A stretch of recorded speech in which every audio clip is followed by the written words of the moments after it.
Hi friends, നമുക്ക് ഇന്നൊരു chicken കറി ഉണ്ടാക്കി നോക്കിയാലോ. വീട്ടിലുള്ള സാധനങ്ങളൊക്കെ വെച്ച് എളുപ്പത്തിൽ എങ്ങനെ ഒരു ചിക്കൻ കറി തയ്യാറാക്കാം എന്നുള്ളതാണ് കേട്ടോ ഇന്നത്തെ നമ്മുടെ വീഡിയോ ഇഷ്ടപ്പെട്ടാൽ മറക്കാതെ ലൈക്ക് ചെയ്യണേ. അപ്പോൾ നമ്മൾ ആവശ്യത്തിനുള്ള ചിക്കൻ കഴുകി വൃത്തിയാക്കി എടുത്തിട്ടുണ്ട്. ഇനി മഞ്ഞൾപ്പൊടിയും ഉപ്പും മുളക് പൊടിയും ചേർത്തിട്ട് നമുക്ക് നന്നായി മിക്സ് ചെയ്ത് കുറച്ച് നേരം റെസ്റ്റ് ചെയ്യാൻ വെക്കണേ.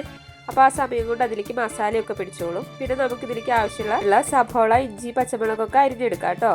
അപ്പോൾ നമ്മളിതാ ചീഞ്ചട്ടി വെച്ചു, കുറച്ച് വെളിച്ചെണ്ണ ഒഴിച്ചിട്ടുണ്ട്. ഇനി വെളിച്ചെണ്ണ നന്നായി ചൂടാവുമ്പോൾ അരിഞ്ഞു വെച്ച് സബോള ഇട്ട് കൊടുക്കുന്നുണ്ട്.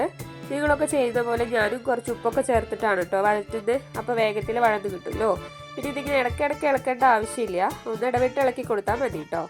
ഇനി ഇതിലേക്ക് ഇഞ്ചി, പച്ചമുളക്, വെളുത്തുള്ളി ഇട്ട് കൊടുക്കുന്നുണ്ട്. ഇതിൻ്റെ പച്ചമണം മാറിയിട്ട് ശേഷമാണ് കേട്ടോ ഞാൻ തക്കാളി ചേർക്കാറ്.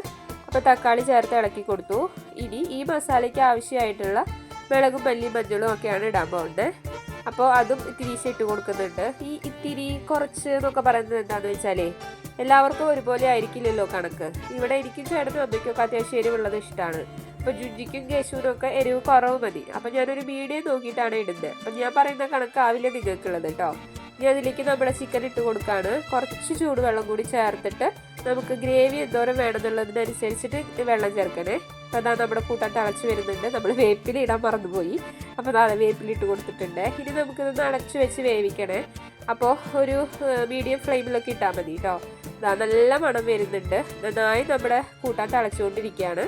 അപ്പോൾ നമ്മുടെ ഗ്രേവിക്ക് അനുസരിച്ച് നമുക്ക് ഇത് ഓഫ് ചെയ്യാം. ആവശ്യത്തിന് ഗ്രേവി ആകുമ്പോൾ നമുക്കിത് ഓഫ് ചെയ്ത് കൊടുക്കാം കേട്ടോ. അപ്പോൾ അതാ നമ്മുടെ കറി സൂപ്പറായിട്ട് റെഡി ആയിട്ടുണ്ട്. ഇതിന് വേറെ ഒരു ചേരുവയും നമ്മൾ ചേർത്തിട്ടില്ല.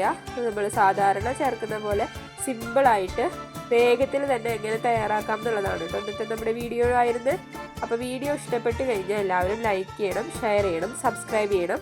നിങ്ങളും ഇങ്ങനെയൊക്കെ തന്നെയാണോ കുക്ക് ചെയ്യാറ്? കമൻറ്റ് ചെയ്യണേ.